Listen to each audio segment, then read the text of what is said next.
मिलाकर सार्थक शब्द बनाने की प्रक्रिया को समास कहते हैं। मतलब जो पद होते हैं, जैसे कोई सेंटेंस होता है तो उसको मिला देते हैं, हम मिलाकर एक कर देते हैं, उससे जो सार्थक सार्थक यानी जिसका कोई अर्थ हो, ऐसे शब्द को समास कहते हैं। फिर प्रश्न आता है हमारा, समास के कितने भेद होते हैं, भेद कितने प्रकार के होते हैं, उनके नाम लिखो। समास के 6 भेद होते हैं। पहला अव्ययी भाव समास, दूसरा तत्पुरुष समास, तीसरा द्विगु समास, चौथा द्वंद्व समास, पांचवा कर्मधारय समास, छठा बहुव्रीहि समास। तो एक बार आप इसको नोट डाउन कर लीजिए बेटा। राजपुत्र, राजा का पुत्र, तो ये समस्त पद है, यह इसका विग्रह है। विग्रह समस्त पद का मतलब जो एक साथ इकट्ठा लिखा होता है का, इसमें परसर्ग का लोप है और इसमें परसर्ग लिखा हुआ है, ठीक है। तो जिसमें परसर्ग का लोप हो जिस पद में, उसे तत्पुरुष समास कहते हैं। अब इसका विग्रह करना सीखते हैं।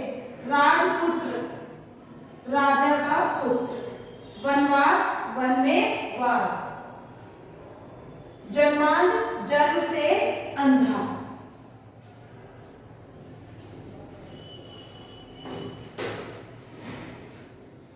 हमारा है कारक की दृष्टि से तत्पुरुष समास के कितने भेद होते हैं। तो कारक की दृष्टि से तत्पुरुष समास के 6 भेद होते हैं। कारक आपने पहले पढ़ा है, जैसे का, के, के लिए, पर, में, से, ये कारक आपने पहले पढ़ रखे। अभी पढ़ेंगे हम ये तो और समझ में आ जाएगा। कर्म तत्पुरुष, इसमें कर्म कारक की को विभक्ति, विभक्ति जो चिन्ह होते हैं वो जोड़ने के लिए होते हैं दो शब्दों को विभक्ति का लोप हो जाता है। लोप यानी गायब। देखिए कैसे, एग्जाम्पल के द्वारा समझ आएगा। परलोक गमन, यहाँ पर इसको हमने विग्रह किया यानी अलग अलग किया दोनों शब्दों को। परलोक को गमन, यहाँ पर देखो लिखा है कारक की को विभक्ति का लोप हो जाता है। देखो ये को है ना, यहाँ पर को नहीं है, गायब हो गया। यहाँ पर को हटा दिया है, दोनों को एक साथ लिख दिया। दोनों को एक साथ मिलाकर अलग अलग शब्दों को जिसका कोई मतलब निकले, उन दोनों शब्दों को, अलग अलग शब्दों को एक साथ लिखना ही समास कहलाता है। अब पहचानने के लिए कि ये कौन सा समास है, तो तत्पुरुष समास के भी भेद है। तो पहला भेद है कर्म तत्पुरुष। तो परलोक गमन, परलोक को गमन, अब इसमें को आया तो आप पहचान लेंगे कि ये तत्पुरुष समास है। कौन सा तत्पुरुष समास? कर्म तत्पुरुष समास। गगन चुंबी, गगन यानी आसमान, चुंबी यानी छूने वाला, यानी आसमान जितना ऊंचा आसमान को छूने वाला, गगन को छूने वाला। अब देखो इसमें भी को आया तो इससे आप पहचान लेंगे। जब इसको आप अलग अलग करेंगे ना, तब अगर अलग अलग करने पर को आए तो ये समझ जाना ये तत्पुरुष समास है। चिड़ीमार, चिड़ीमार जो चिड़िया को मारते हैं, जो शिकारी होते हैं, पक्षियों को मारते हैं, पकड़ते हैं। चिड़ीमार, चिड़िया को मारने वाला, चिड़ीमार। इसमें भी को आया, जिसमें आपको विग्रह करने पर समस्त पद मान लो दिया हुआ है और अब आपको कहा गया कि विग्रह करो यानी अलग अलग करो दोनों शब्दों को। तो उसको अलग करने पर अगर को आता है तो वह तत्पुरुष समास होता है। कौन सा तत्पुरुष? कर्म तत्पुरुष। वैसे सिर्फ आपको पहचानना जरूरी है कि कौन सा है, जैसे तत्पुरुष समास है कि अव्ययी भाव समास है। ये तो सिर्फ आपकी समझ के लिए अलग अलग करके लिखा हुआ है, ये कर्म तत्पुरुष है। अब है करण तत्पुरुष। करण, करण तत्पुरुष की क्या पहचान है? इसमें करण कारक की विभक्ति से तथा के द्वारा का लोप होता है। अब इसमें जो समस्त पद दिया हुआ है यानी जोड़ के जो लिखा होगा, उसको जब हम अलग अलग करेंगे या तो से आएगा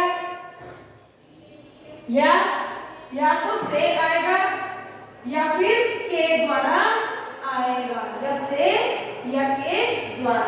देखो बच्चों एग्जाम्पल, अकाल पीड़ित, अकाल से पीड़ित। अब हम अगला देखेंगे,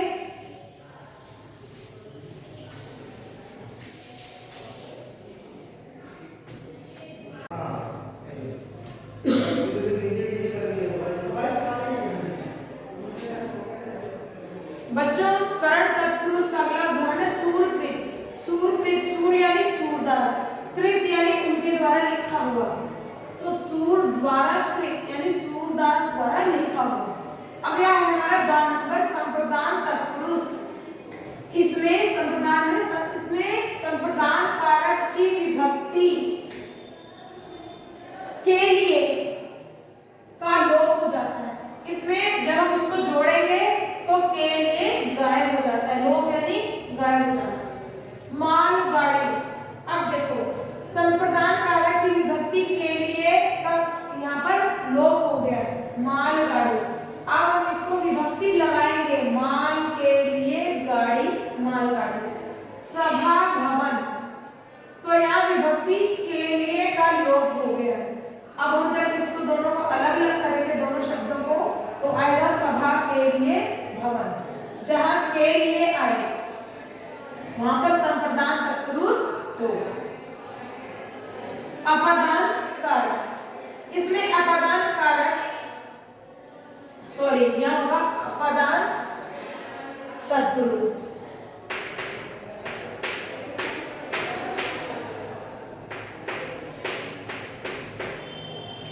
अपादान तत्पुरुष, अपादान तत्पुरुष में है, इसमें अपादान कारक की विभक्ति से का लोप हो जाता है, लोप यानी गायब हो जाना।